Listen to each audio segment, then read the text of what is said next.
आपके लिए खाना लगा दूं? पहले ये बताओ तुमने कुछ खाया है या नहीं? आप तो ना हर समय मेरी चिंता करते हैं। मैं भी खा ही लूंगी, पहले घर में तो सब खा लें। आप तो खा लो पहले।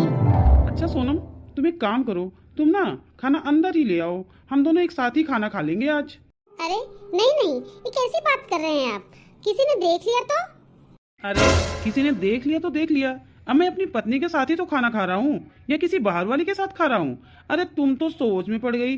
चलो कोई बात नहीं। मेरे बेटे पे पूरा जादू किया हुआ है इसने। पता नहीं मेरे बेटे पे कौन सा मंत्र फूका हुआ है कि हर टाइम बस से नाम जपता रहता है। मेरा बेटा तो पूरा जोरू का गुलाम हो गया है। अच्छा सुनो, मैं क्या कह रहा था? जी कहिए। तुम इस घर में खुश तो हो ना? ये कैसा सवाल कर रहे हो भला? खुश क्यों नहीं होंगी मैं इस घर में? नहीं, मैं यह देखता रहता हूँ ना, तुम पूरे दिन काम करती रहती हो, घर में सब तुम्हें ताने मारते रहते हैं, फिर भी कोई खुश नहीं रहता है तुमसे। तुम घर में सबको मनाने की कोशिश करती रहती हो, उसके बाद भी मेरे घर वाले इस शादी को मानने को ही तैयार नहीं है। मुझे बिल्कुल अच्छा नहीं लगता है जब घर वाले तुम पर ताने कसते हैं और तुम्हें दुत्कारते हैं, तुम्हें जली कटी सुनाते हैं। खासकर मेरी माँ और बहनें, वो तो जैसे तुम्हारे पीछे ही पड़ गई हैं। यह सब देख के ना मैं कुछ भी नहीं कर पा रहा हूँ। मैंने तुमको कितनी बार बोला भी है, चलो अलग हो जाते हैं, घर वालों से अलग रह लेते हैं। अलग होने से क्या सारी मुश्किलें आसान हो जाएंगी? मैं इस घर की बहू हूँ तो दो चार बातें तो मुझे सुननी ही पड़ेंगी और बर्दाश्त भी करनी पड़ेंगी। खैर ये सब बातें छोड़िए, चलिए आप खाना खा लीजिए बाहर सबके साथ। नहीं, मुझे नहीं खाना घर वालों के साथ खाना, तुम मेरे लिए अंदर ही ले आओ। मेरा तो यही कहना था कि घर वालों के साथ बैठ के ही खाना खाना चाहिए, पर आप कह रहे हैं तो चलो मैं यहीं लेके आती हूँ। तुम्हारी इतनी कोशिशों के बाद भी घर वाले तुम्हें अपनाएंगे या नहीं, मुझे तो नहीं लगता। मुझे तो कई बार लगता है कहीं मैंने तुमसे शादी करके कोई गलती तो नहीं की, तुम्हारी जिंदगी तो नहीं बर्बाद कर दी मैंने, क्योंकि मैं तुम्हें अपने घर में वो सम्मान नहीं दिला पाया जिसकी तुम हकदार थी। पता नहीं मेरे घर वालों की तुम्हारी अच्छाइयाँ कब दिखाई देंगी। मैंने राहुल को कितनी बार समझाया है कि घर वाले की बातों को इतना दिल पे मत लिया करो, पर ये है कि मानते ही नहीं है। बस इन्होंने तो एक ही रट लगाई हुई है, अलग हो जाते हैं। अरे अलग हो जाने से कोई मुश्किलें आसान थोड़ी ना हो जाएंगी। और मम्मी पापा को कितना बुरा लगेगा कि कैसी नई बहू आई है कि बेटे को ही अलग कर दिया।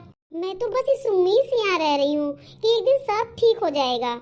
अब हम दोनों ने अपने घर वालों की बिना मर्जी की शादी की है, ये भुगतान तो हमें करना ही पड़ेगा। राहुल के घर वालों का गुस्सा बिल्कुल जायज है। उधर मेरे घर वाले, वो कौन सा खुश हैं, वो भी तो नाराज हैं। इधर राहुल के घर वाले भी नाराज हैं। हम दोनों को ही मनाना पड़ेगा और दोनों परिवारों की नाराजगी भी जायज है। आखिर शादियों के बीच में स्टेटस कहाँ से आ जाता है? मेरे साथ भी तो यही हुआ। मेरी और राहुल की शादी को लेके स्टेटस बीच में आ गया, इसलिए हम दोनों को भाग के शादी करनी पड़ी। मेरे घर वालों ने तो मेरी शादी को लेके पता नहीं क्या क्या ख्वाब देखे थे, और इधर राहुल के मम्मी पापा ने राहुल की शादी को लेके पता नहीं क्या क्या ख्वाब देखे होंगे। ख्वाब तो सबके घर वाले ही देखते हैं। माँ जी इसीलिए तो नाराज है मेरे से। अब भाई किसी का बेटा भी अचानक से शादी करके कोई लड़की लाके खड़ी कर दे और बोले कि यह आपकी बहू है, तो किसी को भी बुरा लगेगा। यही माँ जी के साथ हुआ है। माँ जी हमारी शादी को एक्सेप्ट नहीं कर पा रही हैं। अरे माँ जी, आप यहाँ? आपको कुछ चाहिए था क्या? आप मुझे बता देती, मैं आपके कमरे में ही ले आती। ये खाना कहाँ और किसके लिए ले जा रही है तू? माँ जी ये खाना मैं राहुल के लिए ले जा रही हूँ, उन्होंने अपने कमरे में ही मंगाया है। बस यही दिन देखना बाकी रह गया था। अब मेरा बेटा अपने परिवार के साथ बैठकर खाना नहीं खाएगा, अकेले अपने कमरे में खाएगा। पहले तो मेरा बेटा ऐसा नहीं था, हम सबके साथ ही खाना खाता था। वो अब क्या हो गया उसे? आगे तूने कौन सा टोना टटका किया हुआ है मेरे बेटे पे, जो तेरा पल्लू पकड़ के ही चलता रहता है? अब तो बस तेरी आंखों से ही देखता है वो, हम लोगों को तो जैसे भूल ही गया है, तेरा ही जाप करता रहता है हर समय। अब तो ये दुनिया भी तेरी नजरों से ही देख रहा है। जैसा तू दिखा रही है उसे मनहूस उल्टा कहीं की, तूने मेरा बेटा मेरे से छीन लिया, इसके लिए मैं तुझे कभी माफ नहीं करूंगी। माँ क्या हुआ? देख ले तू क्या हो रहा है इस घर में। तेरे भाई के लिए अंदर कमरे में खाना लेके जा रही है। अब तो वो हम लोगों के साथ खाना भी पसंद नहीं कर रहा है, अपने कमरे में ही खाना खा रहा है। आज से पहले ऐसा कभी नहीं हुआ। आज से पहले राहुल ने कभी हम लोगों के बिना खाना नहीं खाया। माँ भैया के तो रंग ढंगी बदले हुए हैं। भैया वो नहीं रहे जो पहले थे, बदल गए हैं भैया। मेरे भैया को तो अब अपनी बीवी के अलावा कुछ नजर ही नहीं आता है। और माँ ये भी तो हो सकता है ना कि भैया हम सबके साथ खाना चाहते हो, पर इन्होंने भैया को भड़काया हो अकेले कमरे में खाना खाने के लिए। राहुल भैया तो लाखों में एक थे, वो तो कभी भी ऐसे नहीं थे, हम लोगों को कभी नजरअंदाज नहीं करते थे। हमारे भाई ने कभी भी ऐसा नहीं किया। आखिर तुझे क्या मिल रहा है एक बेटे को अपनी माँ से दूर करके? यह तू सही नहीं कर रही है। आखिर कैसे खानदान से उठ के आई है तू? तेरे अपने घर परिवार है या नहीं? कि कहीं तू अनाथ तो नहीं है? कहीं तेरा बाप भी तो अपनी बीवी के साथ अलग कमरे में खाना नहीं खाता था? परिवार से अलग जो तूने अपने मायके में देखा वही तू अपने ससुराल में करने की कोशिश कर रही है। अरे सोनम, क्या हुआ? अरे कुछ भी तो नहीं हुआ। माँ जी मुझे बस कुछ समझा रही थी। आप यहाँ क्यों आ गए? मैं खाना आपके लिए लेके तो आ रही थी। राहुल, तेरी बीवी ने ही तुझे मना किया होगा हम सबके साथ खाना खाने के लिए, तभी तो अपने कमरे में लेके जा रहा है खाना। बोलती क्यों बंद हो गई? अब तेरी ले जा कमरे में खाना, खा ले वहीं पे खाना। लाओ सोनम, मेरा खाना दो। जी आपके लिए खाना लगा दूं? तेरे हाथों का तो मैं पानी भी ना पीऊं, तू खाना खाने की बात कर रही है? अभी मेरी बेटी जिंदा है, वो मुझे खाना दे देगी, तू अपना देख ले। तू कोशिश किया कर, मेरी आंखों के आगे ना आया कर। जब जब मैं तुझे देखती हूँ ना मेरा मन बहुत रोता है। पता नहीं कैसे खानदान से उठा लाया है मेरा बेटा तुझे। माँ जी आप मुझे माफ नहीं कर सकती? मेरा कसूर इतना है सिर्फ माँ जी कि आपकी रजामंदी के खिलाफ मैंने शादी की है। मेरा यकीन कीजिए माँ जी, आप जैसी बहू चाहती है ना बिल्कुल मैं वैसी ही बनने की कोशिश करूंगी। तू बस चली जा मेरी नजरों के सामने से, वरना हाथ वाथ उठ जाएगा मेरा तुझ पे। तो माँ किसके मुंह लग रही हो आप भी? इनके तो घर परिवार का ही पता नहीं है माँ, पता नहीं कौन से खानदान से मेरा भाई से उठा लाया है। बेटा तू क्यों टाइम जाए कर रही है यहाँ खड़े होके? और हाँ ध्यान रहे बेटा, मेरे खाने पीने की किसी चीज पे इसका हाथ ना लगे, मुझे इसकी शकल से भी नफरत है। मेरे पापा कहते थे मैं जिस घर में भी जाऊंगी ना वहाँ खुशियाँ बिखेर दूंगी, और मैंने तो इन लोगों की खुशियाँ ही छीन ली। तो आप क्या सोच रही हैं माँ खड़े होके यहाँ पे? मुझे लगता है घी अब सीधी उंगली से नहीं निकलेगा, उंगली अब टेढ़ी करनी पड़ेगी। क्या मतलब माँ? मैं कुछ समझी नहीं। कहते हैं लोहा लोहे को काटता है। कैसी पहेलियाँ बुझा रही हो माँ आप? मुझे कुछ समझ नहीं आ रहा है। बस तू देखती जा मैं क्या करती हूँ। आखिर क्या करने वाली है माँ आप? बेटा तू थोड़ा सब्र तो रख, सब पता चल जाएगा तुझे। जा तू इस बहू को बुला के ले आ। ठीक है माँ, मैं अभी बुला के लाती हूँ। ज्योति नाम है मेरा, ज्योति। ज्योति से ना पाला पड़ा है तेरा। हाँ जी आपने बुलाया मुझे? हाँ बहू, ये सारे कपड़े ना तू धो देना आज, क्योंकि आज ना वॉशिंग मशीन खराब हो गई है। आज तो बहुत खुशी का दिन है मेरे लिए। पिछले 6 महीने में पहली बार माँ जी ने आज मुझे बहू बोला है। कपड़े की तो बात ही क्या है, मैं तो सारा घर धो दूँ आज। आज तो मेरे लिए बहुत खुशी का दिन है। माँ जी मैं सारे कपड़े धो देती हूँ। और हाँ बहू, दोपहर को कुछ मेहमान आएंगे, मेहमानों का ध्यान रखना तेरा ही फर्ज होगा बहू। अच्छे से ध्यान रखना मेहमानों का। ठीक है माँ जी, मैं सब संभाल लूंगी। ये क्या देख रही हूँ माँ? आपने तो बड़ी आसानी से उन्हें बहू मान लिया। तू भी ना बेटा कुछ नहीं समझती है, इसे कूटनीति कहते हैं। कूटनीति? यह क्या होती है माँ? मैं कुछ समझी नहीं। रहने दे, तुझे ज्यादा समझने की जरूरत भी नहीं है, तू बस देखती जा धीरे धीरे। मुझे पूरा यकीन है माँ, आप जो भी करोगी ना वो बुरा ही करोगी।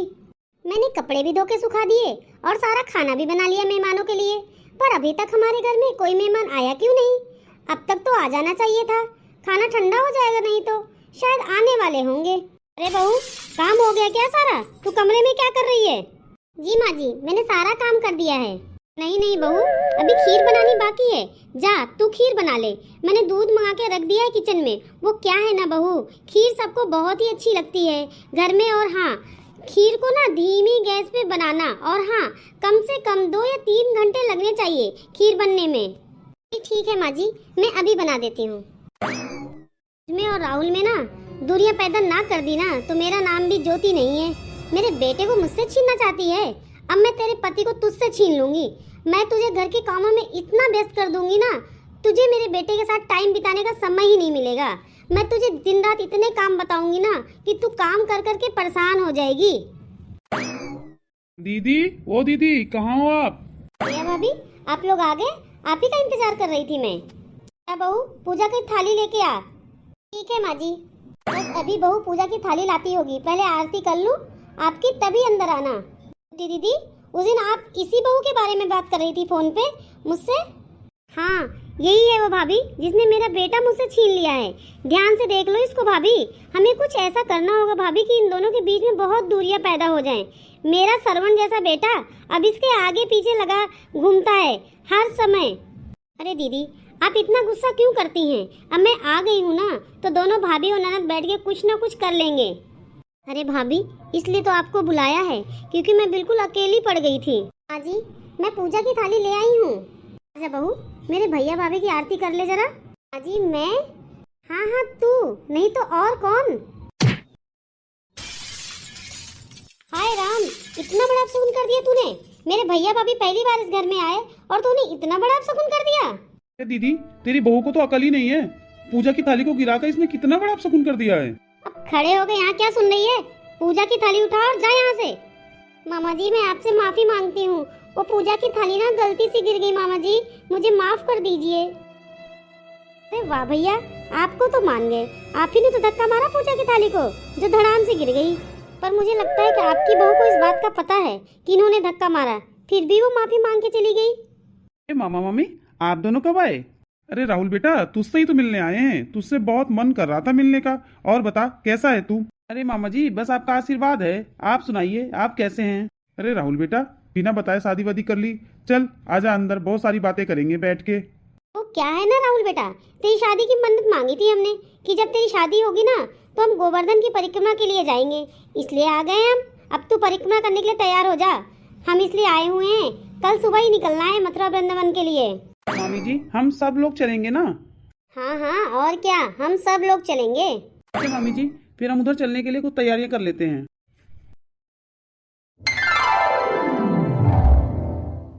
गोवर्धन जी की परिक्रमा करके बहुत अच्छा लगा। भाभी, मैं तो इतना चल चल के बहुत थक गई हूँ। मेरे तो पैरों में जैसे जान ही नहीं बची है। हाँ सचमुच मामी जी, थकान तो बहुत हो रही है। अरे बहू, क्या मतलब? अभी तो तू नया खून है, तेरे को थकान कैसे हो सकती है? बहू, अब हम तेरे मेहमान हैं, जा जरा चाय नाश्ते का इंतजाम कर। और हाँ बहना, साथ में ना पकौड़े भी तलवा लेना। चाय के साथ पकौड़े खाने का मजा ही आ जाएगा। मुझसे तो खड़ा भी नहीं हुआ जा रहा है। मैं जाके अपने कमरे में आराम करता हूँ। और मैं भी चली। तो तू ही अपने मामा मामे के लिए पकौड़े और चाय बना ला। मेरी तो हिम्मत है ही नहीं, मैं तो बहुत थक गई हूँ। ठीक है माँ जी, मैं अभी बना के लाती हूँ। ऐसे सच पूछो तो ना, थकान इतनी हो गई है ना कि चाय वाय पीने की कोई इच्छा ही नहीं हो रही है। ये पकौड़े हम जो बनवा रहे हैं बहू को परेशान करने के लिए, पर इन्हें का खाएगा कौन? मैं तो बिल्कुल भी नहीं खा पाऊंगा। मेरे पेट में तो बिल्कुल भी जगह नहीं है। पकौड़े ना किचन में कहीं छुपा के रख देना और चाय को फेंक देना। वैसे भी यहाँ भूख किसे लगी हुई है? हम तो बाहर से खा के ही आए हुए हैं। जैसे हमें इतनी बुरी तरह थकान हो रही है ना, बहू को भी तो हो रही होगी। अब पता चलेगा उसे ससुराल कैसी होती है। अब देखना, कुछ देर में ही पैर पटकती हुई आएगी। परेशानी में अगर कोई परेशान करता है ना तो बहुत गुस्सा आता है। ऐसे ही बहू के साथ होगा, देखना। अब कितना गुस्सा करेगी, पैर पटकती हुई आएगी। और राहुल और उसके बीच में इसी तरीके से हम लोग दूरियां पैदा कर देंगे। अब इससे क्या हो गया? ये क्यों बिना बोले चली गई? मेरी कमर तो टूट ही गई है। बहुत दर्द हो रहा है कमर में। आ गई तुम? चलो आ जाओ, आराम कर लो थोड़ी देर। नहीं नहीं, आप आराम करो, मुझे अभी किचन में थोड़ा काम है, मैं अभी आती हूँ। अच्छा, तुम चाय पकौड़े बनाने जा रही हो? पर चाय पकौड़े कौन खाएगा? मुझे तो लग रहा है सब आराम कर रहे हैं। और मामा जी कह तो रहे थे बाहर कि उनका चाय पकौड़े खाने का मन हो रहा है। अरे तुम भी तो बहुत थक गई हो, तुम्हारी भी तो खड़े होने की हिम्मत नहीं है। तुम किचन में इतनी देर खड़ी होकर कैसे चाय पकौड़े बनाओगी? अरे आप आराम करो ना, तब तक मैं फटाफट बना के दे के आती हूँ। तुम भी तो घर वालों की पूरी गुलाम बनी हुई हो, किसी काम के लिए मना ही नहीं करती हो। क्या जरूरत थी हाँ बोलने की? मैं चाय और पकौड़े बाहर से मंगा देता। ओहो, क्या हो जाएगा फिर अगर मैं बना के दे देती हूँ तो? ठीक है, मैं बस अभी बना के दे के आती हूँ। करो जो तुम्हें करना है। तुम्हें बात तो किसी की माननी नहीं है, हर वक्त बस अपने मन की करनी है। आप ऐसे गुस्सा तो मत करो मुझ पे। ये क्या, गुस्सा होके सो गए? मैं तो घर में और पति के बीच में फंस के रह गई हूँ। घर वालों को समय देती हूँ तो पति को समय नहीं दे पाती हूँ, और अगर पति को समय देती हूँ तो घर वाले नाराज हो जाएंगे। मुझे तो कुछ समझ में नहीं आ रहा, मैं करूँ तो क्या करूँ? दिन ब दिन हमारे बीच दूरियां बढ़ती जा रही हैं। पैरों में कितना दर्द हो रहा है, मेरे से तो खड़ा भी नहीं हुआ जा रहा है। ऐसे लग रहा है कहीं चक्कर खा के ही ना गिर जाऊं कहीं मैं। पूरे शरीर में ना ऐसे लग रहा है जैसे जान ही नहीं है। अच्छी बात यह है कि चाय और पकोड़े दोनों बन गए हैं। अब जल्दी से मामा और मामी जी को दे के आती हूँ चाय पकोड़े, उसके बाद तो फिर आराम करूँगी मैं भी। मैं सुबह थोड़ा लेट ही उठूंगी सो के। घर में वैसे भी सब थके ही हुए हैं, जल्दी तो कोई भी नहीं उठेगा। माँ जी आप? बहू मैं पूछने आई थी कि चाय और पकौड़े बन गए? हाँ माँ जी सब बन गया है। ठीक है बहू तू जा, मैं अपने भैया भाभी को चाय पकौड़े दे आती हूँ। पर माँ जी आप भी तो थक गई होंगी ना, मैं ही दे आती हूँ। नहीं नहीं बहू मैं ही दे आती हूँ, तू जा। और हाँ बहू तू अपने कपड़े वगैरह चेंज करके अपने मामा मामी के पैरों में जरा मालिश कर देना। उन्हें तो नींद ही नहीं आ रही है, उनके पैरों में बहुत दर्द हो रहा है आज। और बहू मामा मामी के पैर दबाने के बाद अगर समय मिले ना तो मेरे भी पैर दबा देना, बहुत दर्द हो रहा है मेरे पैरों में भी। ठीक है माँ जी दबा दूंगी, आप जल्दी से। पूरी रात तुझे काम पे ही लगा के रखूंगी, अब तुझे राहुल के पास जाने का समय ही नहीं मिलेगा, फिर तुम दोनों में ना दूरियां बढ़ जाएंगी। मैं अपने मकसद में कामयाब होती न जा रही हूँ। चलो अब चाय और पकौड़ों का क्या करूँ, इन्हें तो कोई खाएगा नहीं, ना कोई चाय पिएगा। इससे पहले ये आ जाए इस चाय को फेंक देती हूँ। चाय को तो फेंक दिया, इन पकौड़ों का क्या करूँ, इन्हें भी छुपा के रख देती हूँ, सुबह किसी को दे देंगे। चलो यहाँ का काम तो हो गया मेरा। चाय कहाँ गई? बेटा चाय तो मैंने सारी फेंक दी, कौन पीता चाय को? और पकौड़ों का क्या किया माँ? वो अभी मैंने नीचे ड्रॉर में छुपा के रख दिए हैं। अब तो मुझे लग रहा है ना बहू ने हाथ मुंह धो लिए होंगे। जा उसको बोल कि अपने मामा मामी के पैरों की मालिश करेगी, और जब मामा मामी के पैरों की मालिश हो जाए तो मेरे कमरे में आ जाएगी, मेरे पैरों में भी बहुत दर्द हो रहा है। ठीक है माँ मैं अभी बोल देती हूँ। यह क्या, पूरी रात माँ के पैर दबाती रही? यह तो खुद इतनी थकी हुई थी, उसके बाद भी माँ के पैर दबाए इसने पूरी रात, और इतनी थक गई कि माँ के पैरों में ही सो गई। कितना प्यार करती हो तुम मेरे परिवार को, पर कोई तुम्हारे प्यार को नहीं समझ रहा है। और मैंने तुमसे क्या क्या वादे किए थे कि दुनिया की सारी खुशी दूंगा, ये खुशी दे रहा हूँ मैं तुम्हें। पता है तुम्हारी इतनी सेवा करने के बाद भी इस घर में तुम्हारी किसी की कोई कदर नहीं है। अरे बहू तू अभी तक सो रही है? मैं चाय का इंतजार कर रहा हूँ कब से। हाँ मैं अभी तक सो रही हूँ। क्या सुबह हो गई? आज तो समय का पता ही नहीं चला। आपको पता है माँ, पूरी रात सोनम ने आपके पैर दबाए हैं, जबकि वो खुद इतनी थकी हुई थी। आपको एक बार भी तरस नहीं आया उस पे? अरे माँ जी ने तो मुझे बोला था कि मैं अपने कमरे में जाके आराम करूं, पर मैं पता नहीं कब सो गई, मेरी आंख लग गई, मुझे पता ही नहीं चला। परेशान मत हो राहुल, घर की बहुएं ऐसी सेवा करती हैं बड़ों की, और करनी भी चाहिए। मैंने तो बोला था बहू को कि अब अपने कमरे में जाके आराम कर, इसमें मेरी क्या गलती है? जा बहू अब जाके चाय बना ला। ठीक है मामा जी अभी बना के लाती हूँ। बिल्कुल ठीक किया दीदी आपने, पूरी रात अपनी बहू से पैर दबवाए हैं। पर भैया मैं तो यह सोच रही हूँ कि वो खुद भी इतनी थकी हुई थी, उसके बाद भी उसने चाय पकौड़े बनाए और सबके पैर भी दबाए, और वो यही पूरी रात मेरे पैर दबाते दबाते मेरे पास ही सो गई। वो खुद भी तो इतनी थकी हुई थी, और उसके बाद भी उसके चेहरे पे बिल्कुल थकान नहीं थी, मुंह भी नहीं बना रखा था। हमारी इन चालों से बहू पर तो कोई फर्क ही नहीं पड़ा भैया। पर हाँ इन दोनों के बीच में मुझे दूरियां जरूर दिखाई दे रही हैं। मुझे लगता है भैया अब हमको कोई ना कोई दूसरा रास्ता निकालना पड़ेगा। राहुल और सोनम के बीच में मुझे इतनी दूरियां पैदा करनी है ना कि वो दोनों एक दूसरे के पास ही ना आए। तू चिंता मत कर बहना, कोई ना कोई रास्ता जरूर निकल आएगा। ठीक है अब ज्यादा मत सोचो आप, चलो कहीं घूमने चलते हैं। हाँ ठीक है चलते हैं। ठीक है तो फिर मैं 5 दिन के लिए मसूरी की टिकट बुक करा लेता हूँ। मसूरी की टिकट? ठीक है करा लीजिए। आज राहुल कितना खुश दिखाई दे रहे हैं। घर के काम काजों में राहुल को कहीं भूल ही गई हूँ मैं, पर अच्छी बात यह है कि घर में सब कुछ धीरे धीरे ठीक हो रहा है। अच्छा तो घूमने का प्रोग्राम बनाया जा रहा है, मैं भी देखती हूँ तुम लोग कैसे घूमने जाते हो। क्या कह रही हो तुम? टिकट कैंसिल कर दूं? पर क्यों? तुम्हें अगर नहीं जाना था तो पहले ही मना कर देती, यूं ड्रामे करने की क्या जरूरत थी? अरे मेरी बात तो सुनिए, मुझे समझने की कोशिश तो कीजिए। आप भी मुझसे नाराज हो गए। मेरी भी ना किस्मत कितनी खराब है, मैं घर में एक साथ सबको खुश रख ही नहीं पाती हूँ। एक को मनाती हूँ तो दूसरा रूठ जाता है, दूसरे को मनाती हूँ तो पहला रूठ जाता है। मेरे को तो समझ में ही नहीं आ रहा मैं करूँ तो क्या करूँ। ए बहू राहुल इतने गुस्से में क्यों था? अरे नहीं नहीं माँ जी कोई बात नहीं है, सब ठीक है। आपके लिए कुछ लाऊं माँ जी? नहीं बहू मेरे लिए कुछ मत ला, अपने मामा मामी को देख ले, दोनों एक साथ बीमार पड़ गए हैं। मामा मामी दोनों एक साथ बीमार पड़ गए? कोई बात नहीं माँ जी मैं देख लेती हूँ, आप बिल्कुल परेशान मत होइए। भैया भाभी एक साथ कैसे बीमार पड़ गए? उनके तो घर से भी फोन आ रहा है बार बार, उन्हें तो अपने घर भी जाना है वापस। मैं अकेले अपने भैया भाभी की कैसे संभालूं? पर यह अच्छी बात है कि बहू का कैंसिल हो गया जाना। आखिर मैं यही तो चाहती थी कि बहू खुद से मना कर दे राहुल से, और बहू ने वही किया जो मैंने उसे करने को कहा। ये सोनम भी ना कितनी पागल है, इसे समझ में ही नहीं आ रहा कि हम इसके साथ चाल खेल रहे हैं और ये हमारी चालों में फंसती जा रही है, बेवकूफ़ कहीं की। राहुल के दिल से खुद ही अपना प्यार खत्म कर रही है।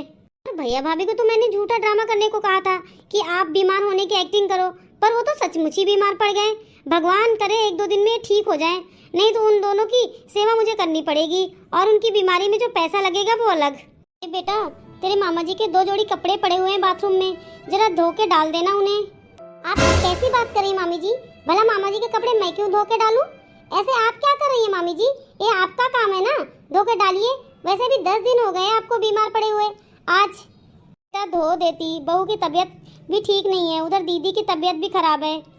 चाहे कुछ भी हो मामी जी, मैं कपड़े धोने का काम नहीं कर सकती। बड़ी आई मुझसे कपड़े धुलवाने वाली। कोई बात नहीं मामी जी, मैं सारे कपड़े धो दूंगी मामा जी के। पर बहू तेरी तो खुद की तबीयत ठीक नहीं है। अरे मामी जी, कितना समय लगता है कपड़े धोने में? आप देखना, मैं चुटकियों में धो दूंगी। ठीक है बहू, तू कपड़े धो के डाल दे, हम लोग शाम को ही निकल जाएंगे आज अपने घर।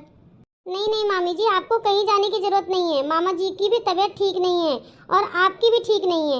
मैं ऐसी कंडीशन में आप दोनों को कहीं नहीं जाने दूंगी। 10 दिन से लगातार तू हमारी सेवा कर रही है, अब हम और बोझ बनना नहीं चाहते।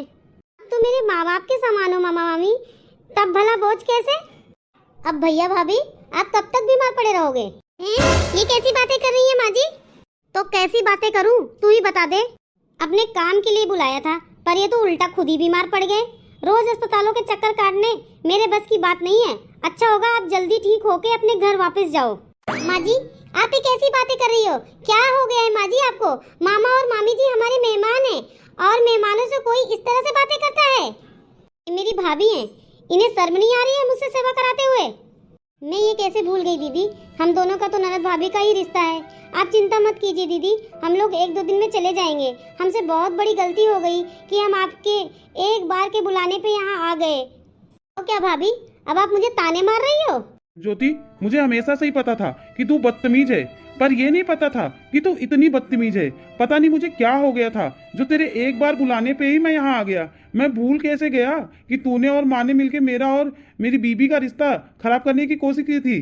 तू हमेशा से ही मतलबी और स्वार्थी रही है। जो तूने मेरे साथ किया, तू ठीक वही चीज अब अपनी बहू बेटे के साथ कर रही है। तू तो मेरी सगी बहन है, उसके बाद भी तू हमें जाने के लिए बोल रही है। हम तेरे पर 10 दिन में ही बोझ बन गए, और दूसरी तरफ तेरी बहू है जिसका घर खराब हो करने की हमने कोशिश की, राहुल के साथ उसका रिश्ता बिखारने की कोशिश की, फिर भी वह हमारी सेवा कर रही है।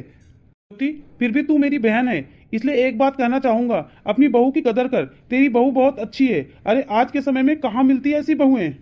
सोनम बहू, तू अपना और राहुल का रिश्ता मत खराब कर। तेरी सास चाहती नहीं है कि तुम दोनों का रिश्ता ठीक हो, वो तुम दोनों के बीच में दूरियां पैदा करा देना चाहती हैं। माफ कीजिएगा मामा मामी जी, आप लोग मेहमान हैं इस घर के, तो आप मेहमान बनकर ही रहिए। यह हम दोनों सास बहू के बीच की बात है, हम दोनों ही निपट लेंगे। और रही बात दूरियां पैदा करने की, तो वो मैं पहले दिन से ही जानती हूँ कि माँ जी मेरे और राहुल के बीच में दूरियां पैदा करना चाहती हैं। क्या कहा बहू, तू पहले दिन से ही जानती है? जी माँ जी, आपने जो पकौड़े छुपा के रखे थे, मैं उसी से समझ गई थी कि आप सिर्फ मुझे परेशान करना चाहती हैं।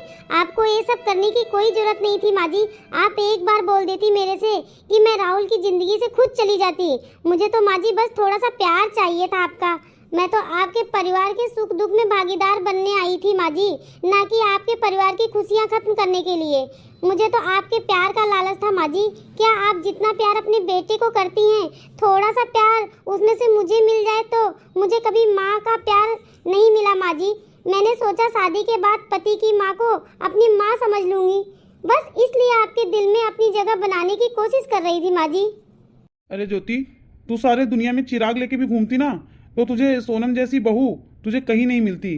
काश सोनम बहू तू मेरे घर की बहू होती तो मेरे घर के तो भाग ही खुल जाते। बहू तू बड़ी किस्मत वाली है ज्योति, जो तुझे ऐसे बेटा बहू मिले। मेरे बेटा बहू तो हर समय आपस में लड़ते रहते हैं। आपने सही कहा भैया, मैं हमेशा से ना बहुत स्वार्थी रही हूँ। बहू मुझे माफ कर दे। अरे माँ जी, आप ये कैसी बातें कर रही हैं? हाँ सही तो कह रही हूँ मैंने तुझे इतना दुख दिया, तुझमें और राहुल के बीच में दूरियां पैदा कर दी, उसके बाद भी तू मुझे इतना मान सम्मान दे रही है। उसमें भी मेरा लालच है कहीं ना कहीं माँ जी। मुझे माँ का प्यार जो चाहिए।